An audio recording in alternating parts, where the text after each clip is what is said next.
Hello दोस्तों, नमस्कार। मैं नीलम पांडे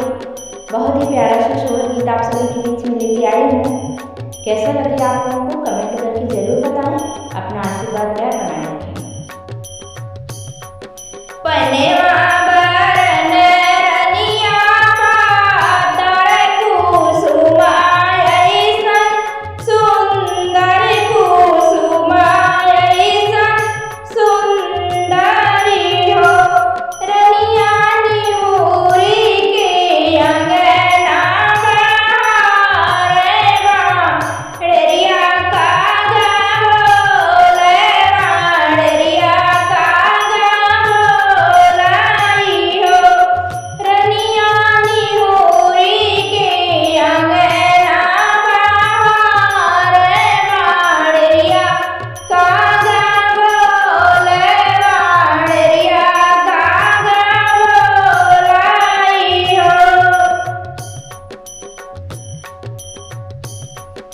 की मोरे मैया के भेजावल की बाबू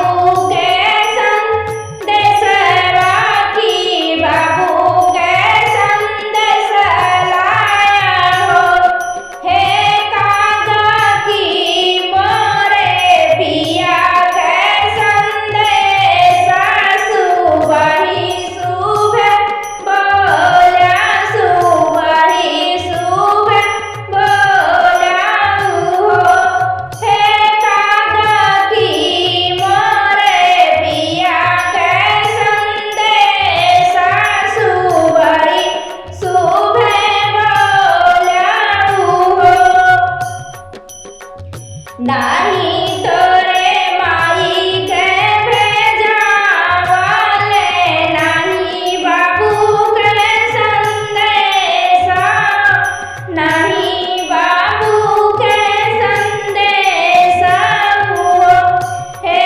रनिया नाही तोरे पिया के संदेशवा लाला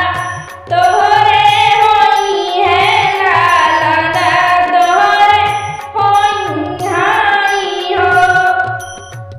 हे रनिया नाही तोरे पिया के संदेशवा लाला तोरे होई है लाला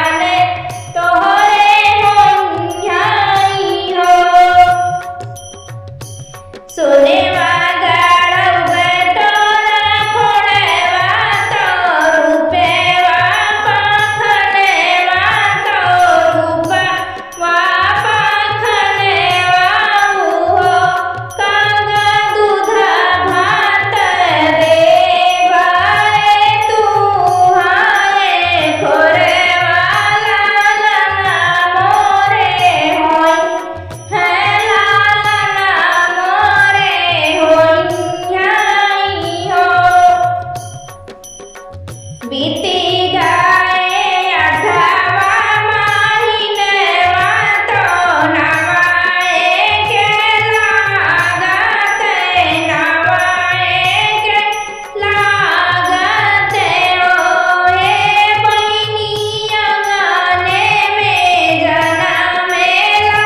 ललवा बजन लागे बजना बजन लागे बजना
हमें